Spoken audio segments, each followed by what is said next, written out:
Yes. So this is our syllabus of module number 2, which you people already have it. So in day 1, we are going to discuss the importance of mixed signal IC design in today's perspective, basics of sampling and hold circuits, and then we will discuss the sample and hold circuit types. So these are the three main topics which we are going to cover. So next slide, please. Okay. So why mixed signal IC is important? I have already discussed all these, but I'm just briefly covering this so that everybody can understand why we are studying this. So mixed signal IC, there is a huge market of VLSI gadgets. We have phone, TV, laptops, etc., etc. Then defense, aviation control, onboard satellite, aircraft control, etc. Sir, slide number 3 only. Yeah, three only. Okay, so if you just think about phones, TV, and laptops, the average age of phone and laptop is 3 to 4 years. After 3 years, everybody changes the phone. It means this is a huge market. Phone is changed. It means we are going to give the money to the industry. It means we are the customer. Every 3 years, we need to go for new phone. New phone means if it is for, with better features, we will opt for that. It means this is a big market, so it means we have to go in this direction. We have to think in this direction. Likewise, TVs, you can see the technological advances in TVs nowadays. Nowadays, you have smart TVs, so even if your TV is not bad in bad condition, you will try to replace because you have money, and new features are added so that those new features can be enjoyed with you. That's why you will change it. Likewise, laptop, your old age laptop, as you as soon as new laptops are coming, there is money in your pocket, you will try to buy new laptop even if your laptop is so working okay. So you will try to buy. So it is almost 3 to 4 years duration where everybody changes the phone and laptop. So this is a big market. We have 135 crores of population only in India, and if we think that 50% of us are having smartphones, so you can think of average cost of a smartphone, let us say it is 12,000. So you can just multiply 50 crore with 12,000 approximate, you can think of, and divided it by 3. So you can think of how big market is there. Next slide, please. Okay. Indian market. So the growth rate of Indian market according to IBEF is 29.4% for this 2015 to 2020. So it is expected to grow more in the upcoming years, because nowadays you might have seen everybody is going for digital, whether it is local market, global market, even the grocery shop people, they are using Paytm app kind of thing. So everybody is going for digital. It means this if this report was 29.4%, we can expect more increase in this market in the upcoming years. And these are the major players like Intel, Nvidia. Means if you are expecting your career, so these are the brands. Apart from that, there are so many other companies also where you can join and you can work, but these are the major players. Next slide, sir. So average package is almost 6 lakhs per annum INR to in NIT is almost 15 to 16 lakh per annum. So this is very good package as compared to other in the software market. It can be less also, it can be more also, but generally it is this much of packages there. And if you have 2 to 3 years of experience minimum, so this you can expect almost 1.5 to 2 times of this current package. Next slide, please, sir.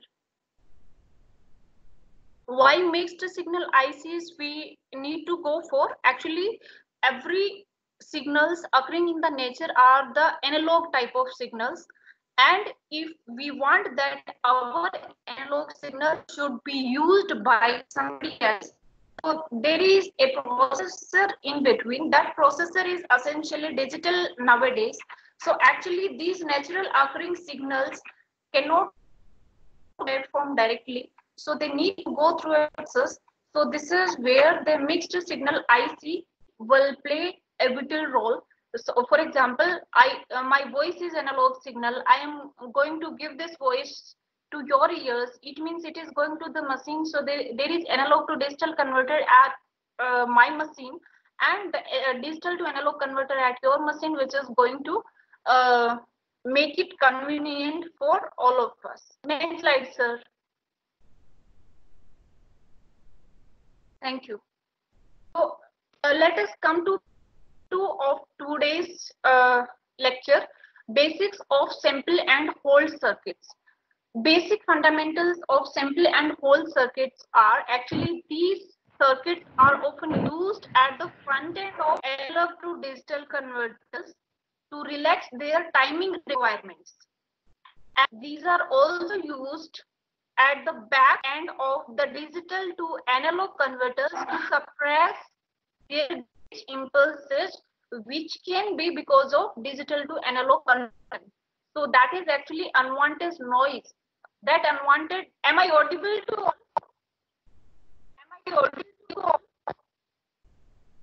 Sir, somebody is saying slides are not visible.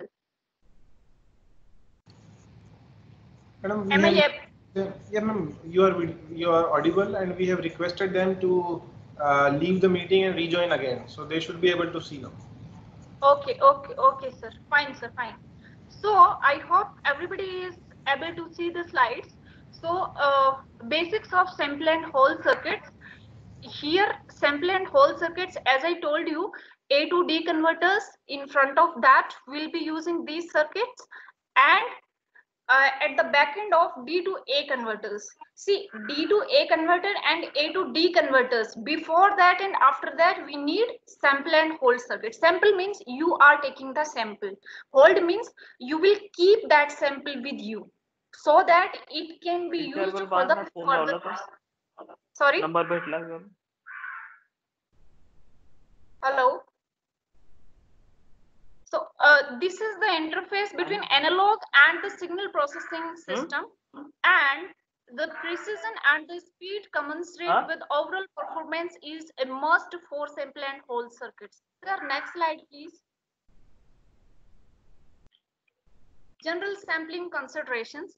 So while we are going for sample and hold circuits, there are some general considerations which we need to go for. A sampling circuit samples an analog signal and it will store the result in a memory. Sir, back, sir. Slide number 8. Sir, slide number 8, please. Slide number 8, sir. Dr. Sailesh, am I audible? हाँ, इनका slide number 8 दिख रहा है, वो तुम्हारे शायद delay हो रहा होगा. We are able to see slide number 8. Sir मुझे स्लाइड नंबर 9 दिख रहा है. Okay fine sir.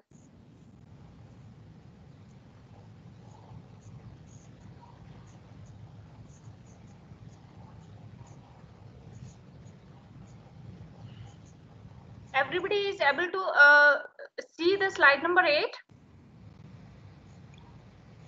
Yes, we can. Okay, thank you. Okay, fine. So general considerations, a sampling circuit samples an analog signal and stores the result in the memory. It means we need to sample, take the samples of the analog signal, and those samples we need to store in memory. So this memory element until the next sampling instant is going to occur. This sampling frequency is decided by the maximum frequency of the signal. So this operation is usually periodic, and this is performed on voltages rather than currents. Why on voltages? Because voltages can be stored in capacitors, and storing voltage on the capacitor is a little bit easier than storing the currents on inductors. You know the formula. What is the formula for what is the relation between capacitance and voltage? Q is equal to C into V. That's the formula. So with the help of that formula, we can find out what is the relation between the voltage, the voltage stored in the capacitor. Likewise, for the inductance, the formula is L di by dt is equal to V. Voltage is equal to L di by dt. So according to that formula, we can find out how much current has been stored in an inductor. Next slide, sir. Okay. So in this slide, I have shown you three basic sampling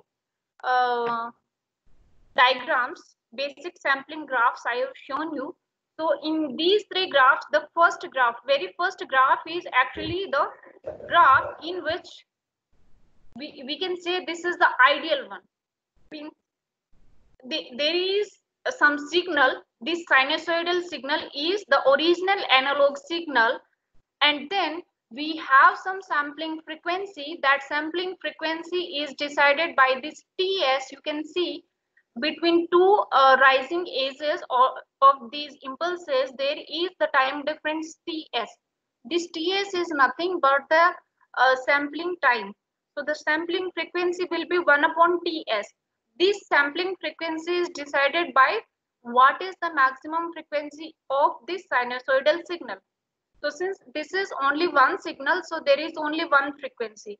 So according to Nyquist criteria, it should be at least, this Ts should be at least half of this, or you can say the frequency should be at least greater than twice of the maximum frequency of this signal, which we have already gone through in our basics of communication. So this xt is the sinusoidal signal, and let's say yat is the signal which is going to help us to sample it. So this is the ideal one. Next one is zero order Hall circuits. So here what you are going to do is, at times you will keep on taking this on a capacitor. So actually at that particular time, whatever the voltage was, that voltage will remain up to Ts time on the capacitance, and then whenever the next sampling is going to occur, that voltage at that particular instance will update in your capacitance and so on. So that's why this kind of steps you are able to see, because till the next sampling event, the capacitance will hold that particular voltage, and that holded voltage will actually will say that this was the particular voltage at that particular instance of previous instance of time. So this, you can say, this is hold. You are going to sample and you are going to hold it as well. I will tell about the circuits, how circuits we will be using. Next one is track and hold. So here the third one, the C diagram is track and hold. So in the track and hold circuit, you have acquisition mode, then there is hold mode. So here you will be having first mode, which is the acquisition mode, means the data is acquired and then you are going to hold it. So this hold is going to tell that this is the data at that instance of time. So this circuit, this type of circuit is known as track and hold circuit. Sir, next slide, please.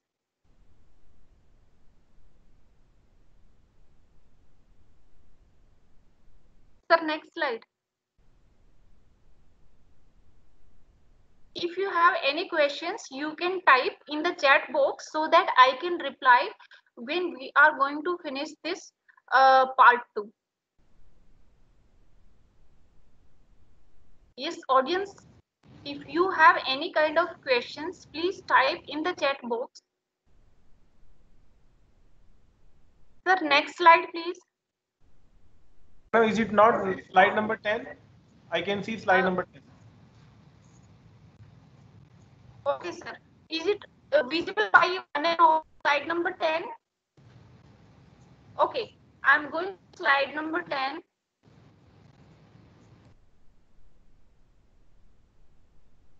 So, in the previous slide, you might have seen that there is a sinusoidal signal or some analog signal, and we are having some impulses which are helping us to sample the analog signal.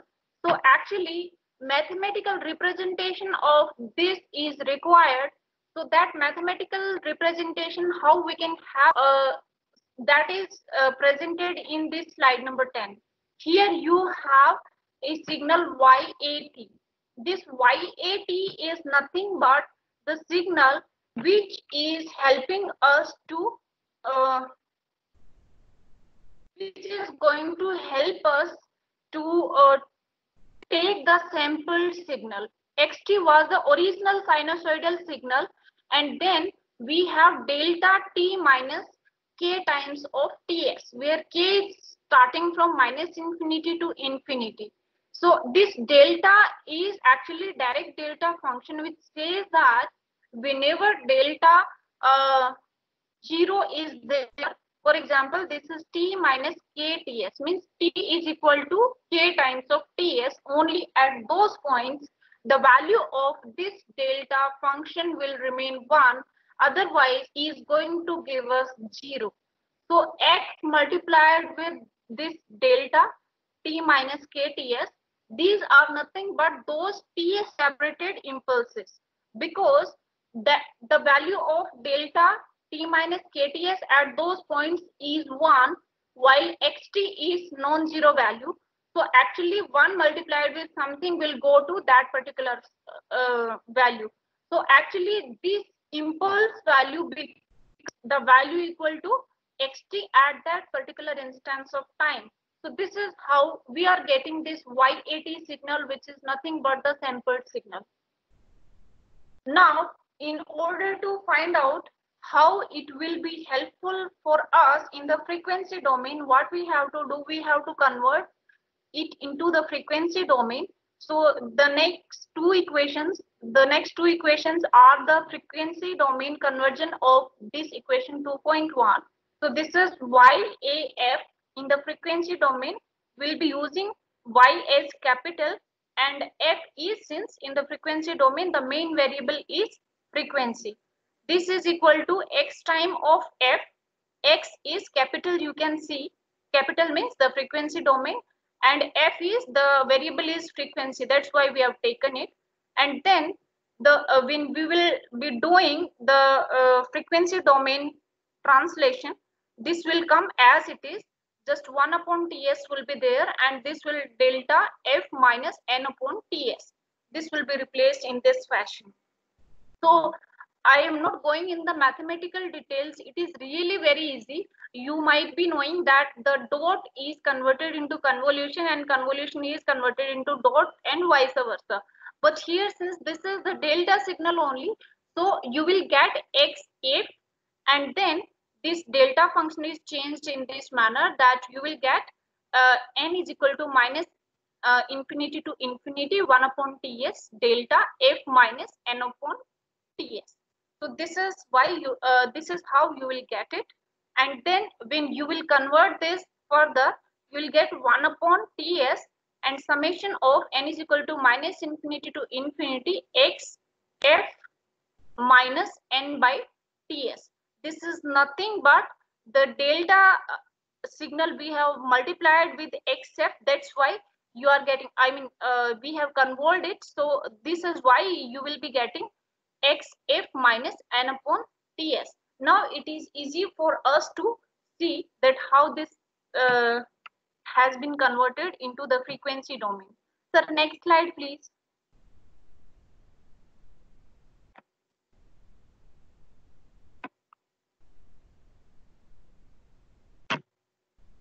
Sir, next slide, please. Slide number 11, sir. Madam, it is already slide number 11. Okay, actually in mine it is showing slide number 9 still. So it's fine, sir. Let me go ahead, sir. Hello. So, hello. Yeah, sir. Go back and forth again, because even I was stuck on 9, but then when you went to 11, I directly saw from 9 to 11. So again, go back and forth. So maybe ma'am will see. Okay.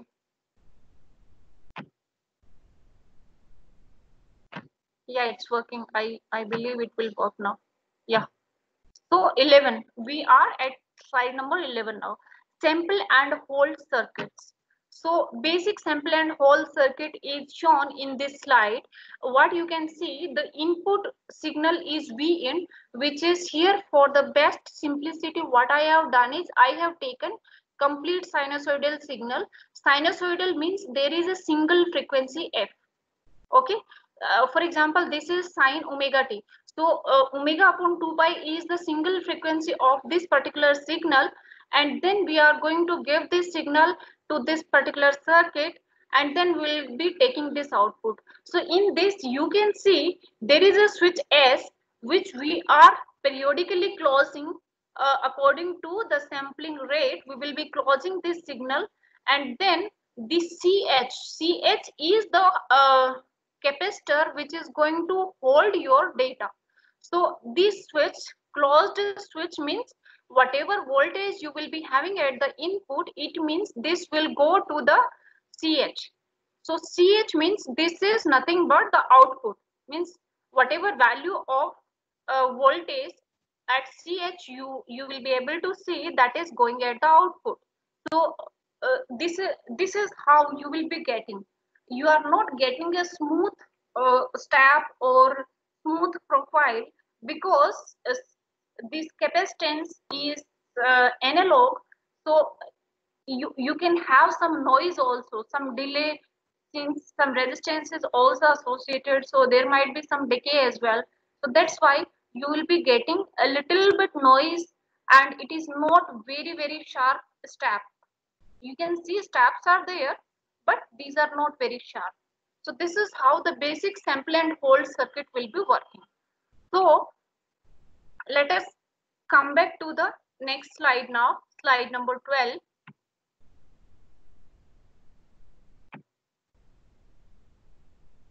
Okay, so this is slide number 12. In this slide number 12, what you can see is there is input buffer and output buffer. Why buffers are used? Buffers are used so that the signal strength can be good, or the signal unwanted noise can be removed. Okay, so the signal will become a little bit better if you are using buffers at input and output. So there are two buffers used. One is B1 at the input and another one is B2 at the output. And rest of the circuit will remain same. So this is rest of the circuit which will remain same.